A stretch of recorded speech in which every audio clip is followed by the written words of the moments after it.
মানে মাঝে মাঝে যেমন 2 দিন আগেও কিন্তু বিদ্যুৎ ভালো ছিল না, তখন হচ্ছে কি একটু ভালো ছিল, তখন কিন্তু আমরা 9 পাইছি 10 পাইছি। আমি 9-10 তো আমি বাড়ি থেকে নিয়ে আসিনি, আমাকে 9-10 দেওয়া হয়েছে, আমি আপনাদেরকে ভালোভাবে বিদ্যুৎ দেওয়ার চেষ্টা করছি। এখন আমাকে দিচ্ছে না, আমাকে যা দিচ্ছে আমি সেটাই দিচ্ছি। এখন হচ্ছে কি আমারে ভাঙচুর করেন, আমার অফিস ভাঙচুর করেন, আমার সাথে আমাকে গালিগালাজ করতে পারেন। এই যে আমি আসার পরেই একজনের বলছে যে সালাম দেওয়া উচিত, সালাম তো দিতে পারতেছি না। না এটা কোনো না, এটা আমি তো বললাম, আমি আপনাদের এই পাশে থাকলে আমি এই কথা বলতাম, এটা সরি বলার কিছু নাই। পরিবেশ ফুটবল খেলে আসছি তো আমি মানে ফরজ তরফ করে আছি, এর জন্য আমি আপনাকে সালাম আমাদের পরিবেশ পরিস্থিতিটা আমাদেরকে সবাই মিলেই ট্যাকেল দিতে হবে।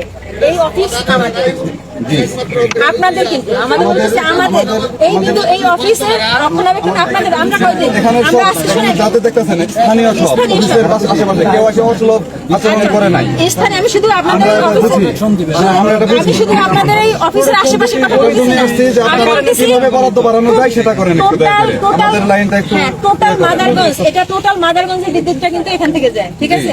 এটা রক্ষণাবেক্ষণ, এটার গুরুত্ব, এটা যদি আপনারা দেখেন যে কোথাও আরো সৌন্দর্য বর্ধন করা যায়, আরো কিছু করা যায়, এটা আপনাদের টোটাল মাদারগঞ্জবাসী, বিদ্যুৎটা আপনারা মাদারগঞ্জবাসী এখান থেকে পান। এখন অবশ্যই শোনেন, আমি শোনা মাত্র আপনাদের কি মনে হয়েছে আমি কিন্তু শোনা মাত্র আমি চলে আসছি, মাগরিবের নামাজটা শেষ করে আমি এখানে চলে আসছি। এখন সবাই আপনারা বলতে পারেন যে আপনারা পুলিশে কেন বলছেন, সব জায়গায় সব পরিস্থিতি এক না, আপনারা ভালো আচরণ করতেছেন, সবাই তো এরকম না, সবাই ভালো না। আমরা সবাই যে ভালো হলে তাহলে এই পরিস্থিতি আমাদের বুঝতে হবে। আপনারা যেটা বলতেছেন যে আমরা আমাদের ঊর্ধ্বতন হলে, আমি সময় পাইনি তাহলে আমি চিঠিগুলো নিয়ে আসতাম। আমরা পর্যায়ক্রমে আমাদের ঊর্ধ্বতনের মাধ্যমে আমরা মন্ত্রণালয় পর্যন্ত চিঠি দিচ্ছি। আমাদের সর্বোচ্চ পর্যায়ে কোনটা? আমাদের বিদ্যুৎ মন্ত্রণালয়, আমাদের ডিপার্টমেন্ট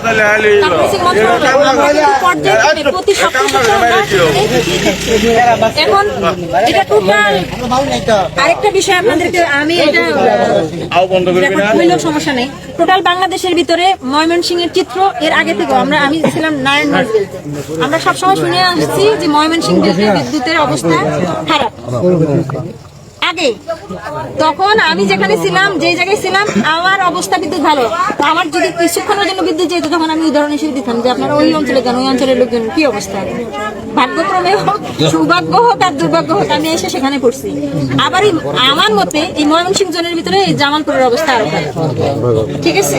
এখন হচ্ছে আমাদেরকে আমরা আমাদের পর্যায়ে থেকে আমরা সর্বোচ্চ লেভেলে আমরা কথা বলতেছি, চেষ্টা করতেছি, চালাই যাচ্ছি। আপনারা আপনাদের পর্যায়ে থেকে আপনাদের যে অভিভাবক, আমাদের সকলের অভিভাবক এমপি মহোদয়ের মাধ্যমে বরাদ্দ বাড়াতে হবে।